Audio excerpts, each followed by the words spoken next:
This is chapter 11 of The Wolf Wilder. 4 hours later, Theo sat by a roaring fire in the middle of the square, wrapped in 8 blankets, ducking the grateful kisses of strangers and chewing a kebab on a wooden stick. The juice of it ran down her wrist, and the pup kept trying to insert himself into her sleeve. Her head was still in a whirl. Alexei had taken in what had happened faster than anyone. Pushing through the crowd of staring men, he had dragged her into the centre and raised her hand above her head, like a prize fighter.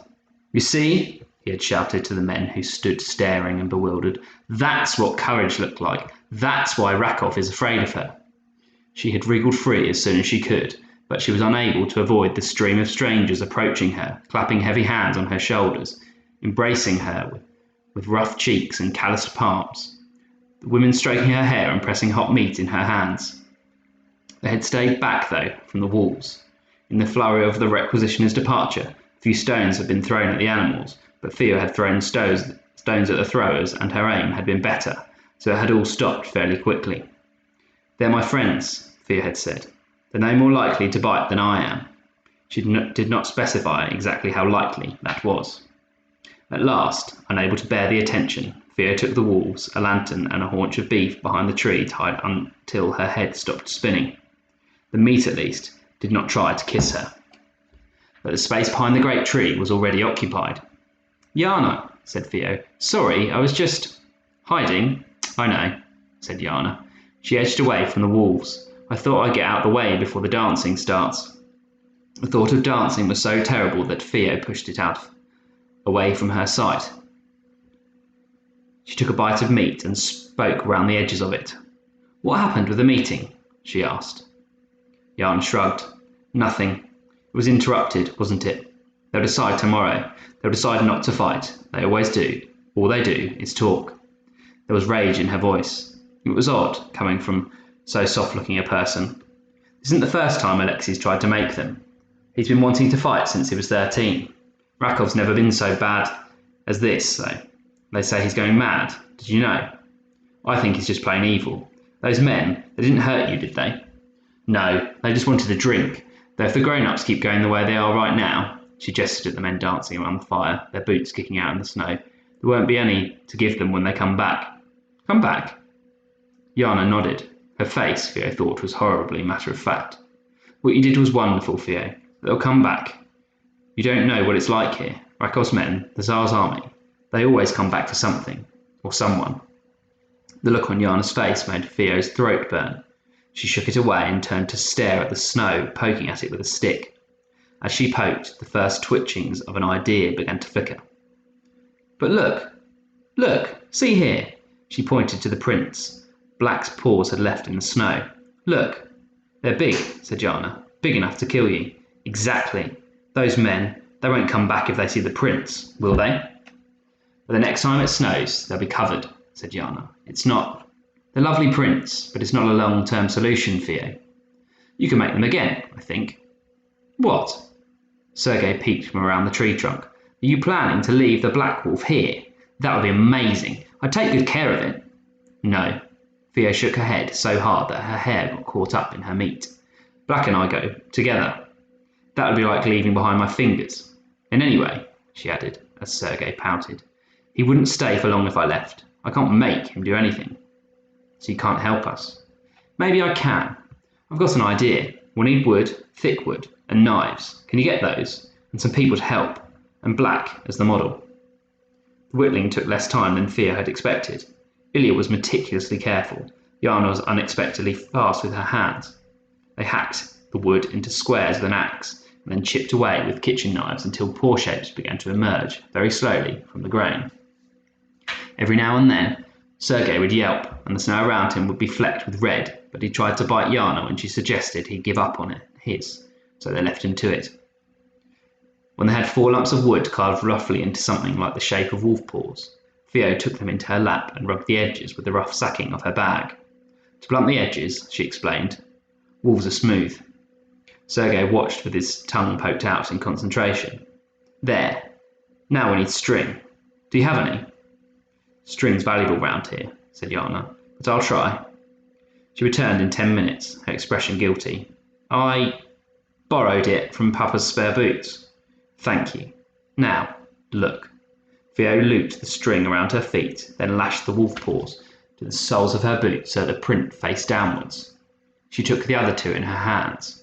On all fours she ran a few steps, turned, galloped the other way. She tried to keep her feet close together. Wolves run in a compact line. Behind her, the prints of a wolf cut into the snow. You could do it every day, and we'll get Black to mark the territory. He's an alpha, said Theo. That way you'll be safe from other wolves. How? Mark how? Well, Theo said, you know, they pee. I don't want them peeing in my room. No, just on trees and outside of houses. There's a scent in it. It warns other wolves to keep away. Like writing a keep out sign. Yes, peeing is wolf writing. Ugh. It's an old trick. It's the only trick I taught them. It's what keeps us safe at home from the wolves we wild coming back. Sergei asked, does it work for humans too? I mean, if I peed on my sister's bed, would she have to leave? Ilya let out a snort of laughter. No, said Theo. I tried when I was much smaller. Was angry at Mama about something. It definitely didn't work. The thought of her mother, who in response to that incident had sighed and then laughed and swung her body into the tin bath, sent up such a spurt of longing that Theo felt the snow sway under her. She forced the longing down. Grigory's head peered around the tree. Ah, there you are. I heard laughing. You're wanted by the fire. Dancing. There was music playing outside the meeting house. It's all for you, said Clara. She gestured at the fire, at the circle of waiting adults, and the man with the fiddle poised under his chin. To say thank you, you and the boy are going to dance. Fresh horror drenched over Theo, far worse than when faced with guns and requisitioners. Thank you, she said, but I don't dance. Oh, come on, I dance, said Sergei. He swiveled his hips and windmilled his arms. See? Wolf-wilders don't dance, said Theo. She wrinkled her nose at Clara and smiled. She hoped the fear didn't show in her face. Theo hated dancing. Dancing was unambiguously to do with being watched. You'll have to, said Yana. She smiled apologetically. It's easier just to do it. I don't know it. Yes, you do. Dance, wolf girl, said Sergei. In fact, Theo did know the steps of this music. Everyone did. Mama had taught her as soon as she was old enough to walk, just in case. Marina had said, everyone should be able to dance, one dance. The woman's part wasn't difficult. You made little dull gestures with your hands, kept your head and neck still. For men, lots of stamping and head tossing.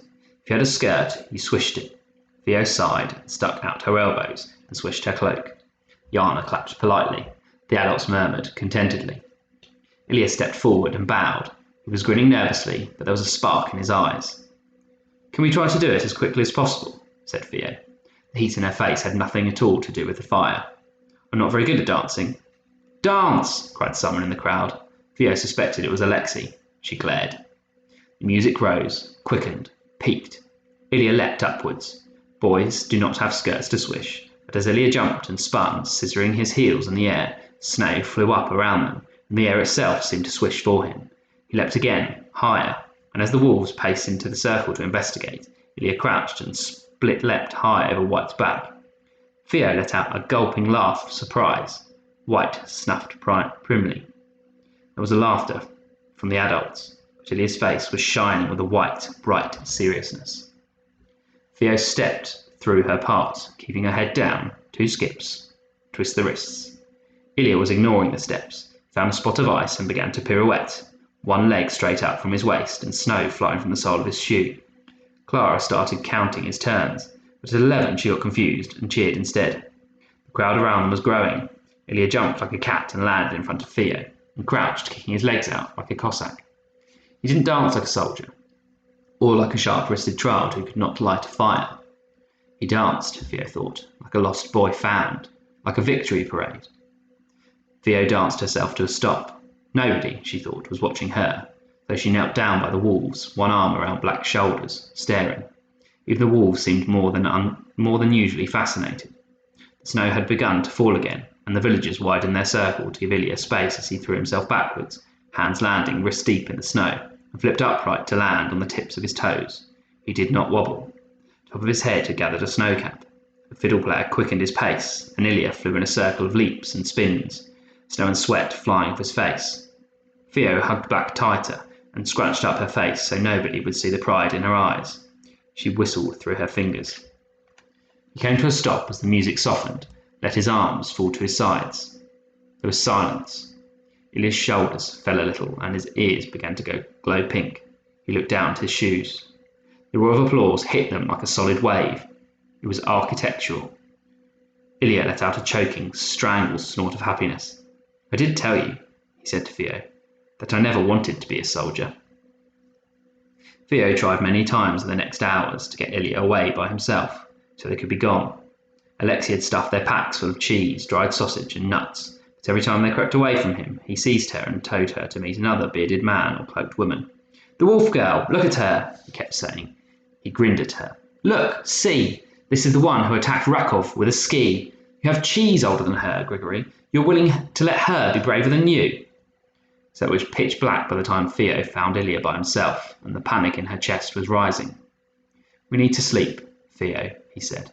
He was stretched out on a straw sack mattress on Sergei's floor, looking ostentatiously comfortable. "And it's dark out there. Tomorrow will be soon enough." "It won't, Ilya. We need to go now. It's Sunday. The city's still more than a day away, and then we need to find a way to get in and get her out." 6 or 7 hours won't make any difference." "They will, Ilya." Her voice, she could hear, was growing shrill. Ilya closed his eyes and snored loudly. Theo shook him. The snoring grew louder, and the eyes scrunched, more tightly closed. Outside the window, the fire was still burning, and the laughter was getting louder and wilder. Men were thumping their fists against their chests. Women were dancing in the snow. As she watched, Theo felt her chest contract. She had never been around so many strangers in her life. Alexei dashed past outside, Clara on his shoulders. He slipped and skidded in the snow. Sergei chased him, trying to touch his cloak, sliding in the ice and shrieking with past bedtime glee. Theo thought for 1 second about joining them, and then pressed herself back against the wall. It wasn't time for playing. They were strangers. Everyone, really, was a stranger, even Ilya. Theo tried to fight back the rising panic. It prickled in her stomach, an unfamiliar fear. Even the snow in this place was thinner and trodden flat. It didn't talk, she thought. It was mute snow. Sitting still became too much to bear. She ducked outside and caught Alexei by the coat as he ran past. "Lady Wolf," he snapped his ankles together and saluted, laughing. "I need help." "Name it." "You said you'd tell me about the gates." "Ah, the gates. The gates to the city." He seemed giddy, fire crazy. "The gates to heaven. Please specify." "Alexei." "Sorry, right. Yes." He grinned. "You've got to admit that it's exciting. It's happening." "The gates, Alexei. To the centre of the city. Please. It's important." "Well, they're guarded. They didn't used to be, but now Rakov has proxy rule over the whole city. He'll have put them on watch for you, I think, and they check the papers of everyone. At least everyone who looks like they might be trouble. Everyone poor. And how do I get past?" "I don't know." Theo stared at him. "You said you did." "No, I didn't. I said I'd tell you what I knew. That's all." Theo turned away from him without a word. She didn't glare. This was too serious for glaring. "No, wait, Theo." He sounded more sober. "I'm sorry. There's a castle a day's ride from here. It'll be useful if there's another storm. Once you're there, it's only 4 hours' walk to the city gates, or 2 hours on horse. We can go there tomorrow. We can get the rest of the village to join us. It's a good place to spend the night. It's northwest from here, to the left of the big pine wood as you approach. Nobody lives there. It was burnt out in a fire years ago. The Tsar thinks it's bad luck, you know, to live in a house that burnt down, and so everyone who's fashionable has to believe it too.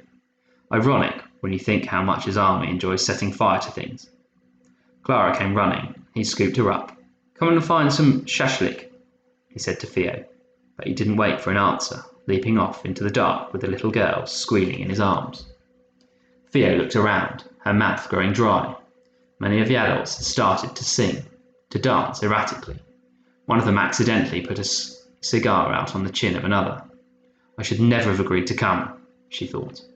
Theo ducked back into the house. She pulled on the freshly laundered shirt Yana had given her in exchange for her wolf-stained one. "Ilya won't help me," she thought, and tipped out Ilya's bag. She pulled out the lantern and the bowl for the compass. Mama doesn't matter to him, and Alexei only cares about his revolution. And if he won't help me, why should I help him? She picked up the pup from his place by the fire and and pushed him down her newly cleaned shirt. He was affronted, but made no noise. "I just have to find Mama by myself.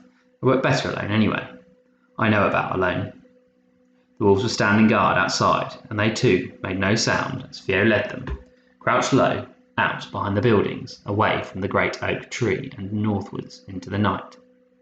They got an hour through scattered trees, the lantern swinging from Theo's wrist, when both Theo and Grey had the noise that was neither their own breath nor the wolf's paws. The wolf growled. "What is it?" Theo breathed.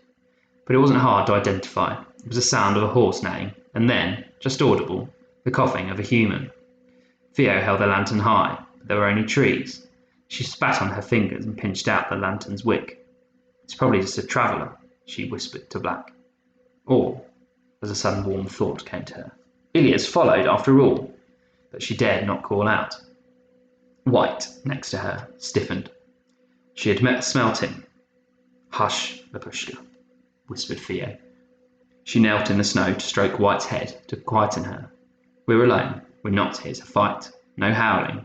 Not now." It was no good. Theo had never taught the wolves to be silent. White flicked her nose to the moon and howled.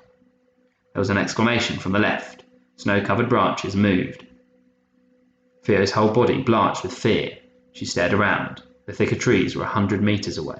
Theo ducked her head low and tugged at the three wolves, urging them to go ahead of her. "Quickly!"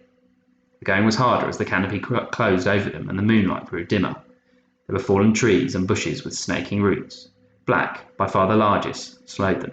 The bushes grew too thick for his bulk to slide between them. "West a little now. We'll be faster like this," Theo whispered. She walked carefully, her hands outstretched to feel for trees. "Come on, we'll find a willow or something, somewhere to hide." As she spoke, Grey turned and began to run, head down, back the way they had come. "Grey, come back!" Theo hissed. The other two wolves sniffed the air, nudged her, and followed. "White! Black! Please!" Theo scrubbed the frost from her upper lip and looked around. She took the pup out from inside her top and stroked him, more to calm herself than to calm him. Something rustled near her feet, and she jumped so violently that she squeezed him too tight, and he mewed loudly in protest. The something rustled again. "Black! Grey!" whispered Theo.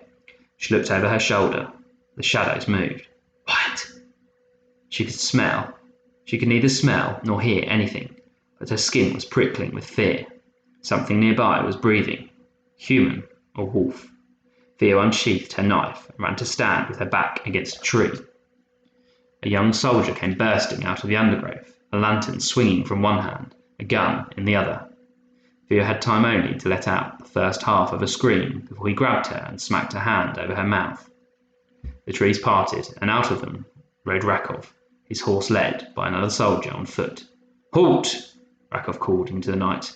"Theo Petrovna." He pronounced it fear. Theo struggled, kicking at the soldier's ankles.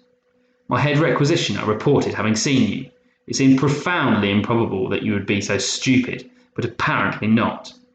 She tried to bite the soldier's hand, but he slapped her face and she screamed. "Help!" Who, though, was there? Only her.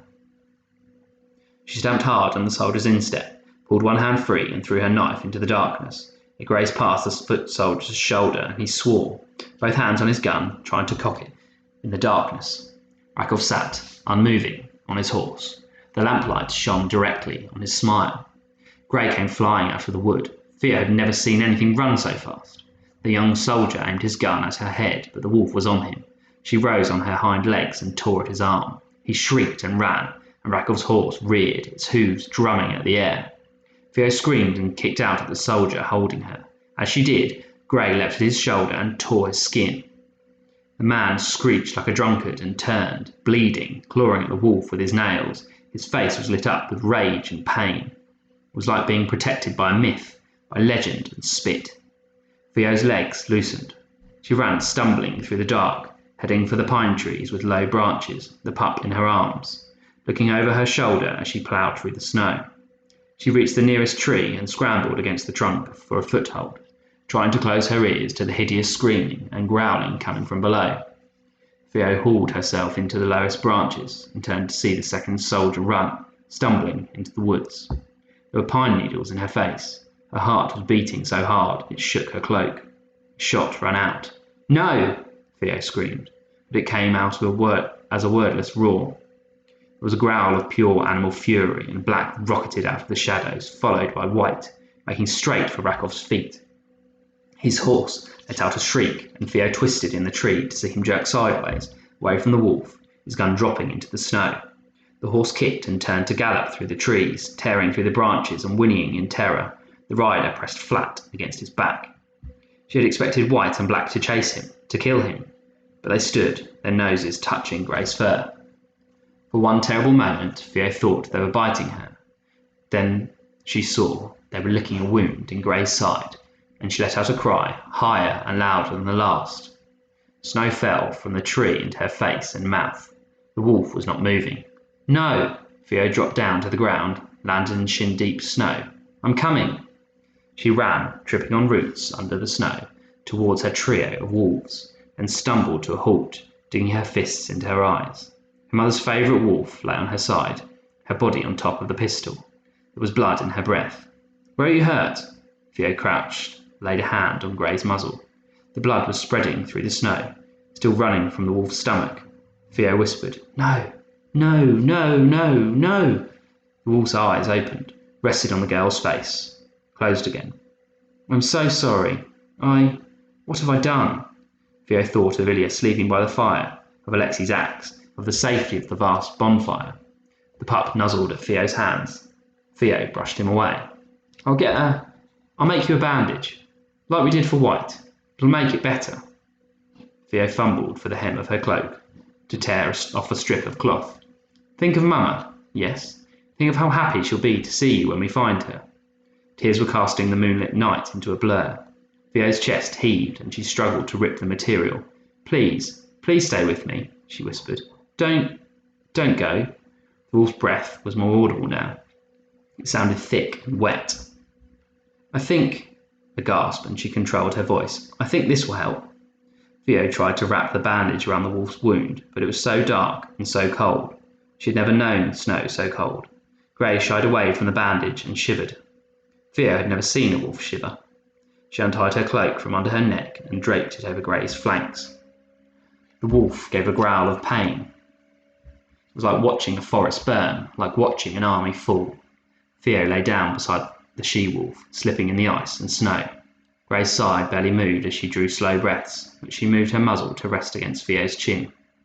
Theo touched her nose on the wolf's nose and bit her lips together with a desperate effort at silence. She kissed Grey's ears. She'd never dared to kiss a wolf as proud and royal as Grey. Every minute fresh sobs wrapped Theo's throat and chest, but she beat them down so they could not shake the wolf where she lay. Black came and sat on the other side of Theo and breathed wolf breath into her hair. White stood guard. Theo and Grey lay side by side until sunrise. Theo's body went from cold to agonizing to numb. Shivers ran through every inch of her skin, but she clenched her fists. The wolf began to move her shoulders as the dawn came. Her movements were very slow. Theo whispered, "Please don't go. Wait until we find Mama. She'll know what to do." Grey gave a little panting whistling noise. Theo gulped in breath. "You can't die. I love you. I love you too much for you to die." She focused on breathing onto the wolf's nose so that the air the wolf inhaled would be soft and warm and familiar. She screwed up her eyes so that they could not leak. Grey had never liked tears, nor rain, only snow. The sun rose over the forest in splashes of red and purple. When the light hit the wolf's closed eyes, she must have felt it, for her hind legs quaked with the pain as she heaved herself to her feet. "Grey!" Hot hope surged into Theo's chest, and she sprang forward to help. "Are you feeling better?" But Grey's footfall was not steady. The wolf paced to the edge of the forest and dropped there. She arranged her great paws to point north, her muzzle rough and soldierly, faced the dark and the journey ahead. Her chest rose and fell, and did not rise again. Theo curled up into a ball and stuffed handfuls of hair into her mouth and roared into the snow. The pup was nuzzling at her neck, mewing feverishly, trying to get back close to warmth. When Theo tried to reach out to scoop him nearer, she found she could not move. Misery and guilt had frozen her joints where ice and snow could not. The pup stumbled away from her towards Grey. When he reached the body, he clambered up on her side, nuzzling at her jaw. It seemed to take him several moments before he realized something was wrong. He sniffed the blood, gave a tiny piccolo growl, then he set back his head and howled. Theo's hands shook so hard they lifted her gloves off her fingers. The pup's first real howl was thin and high. It made Theo want to cover her ears or to scream, but she sat on her hands and kept her eyes open. "I'm so sorry, Grey," she whispered. "I'll kill him." Slowly she knelt up. The trees and wind together sang a nothing song. Black and White howled too, then. The sound pulled down icicles from the trees. It was rougher and more ragged than any howl Theo had heard. It sounded of things lost and not regained. Theo crawled over to Black and knelt with her head against his chest, and, dizzy and exhausted, she wept as if the world itself had broken. Marina had always said that the Russians, of all nations, know best how to meet death. You treat your wounded, bury your bodies. You cry and you sing and you cook. You do these things not for yourself, but for the people left behind.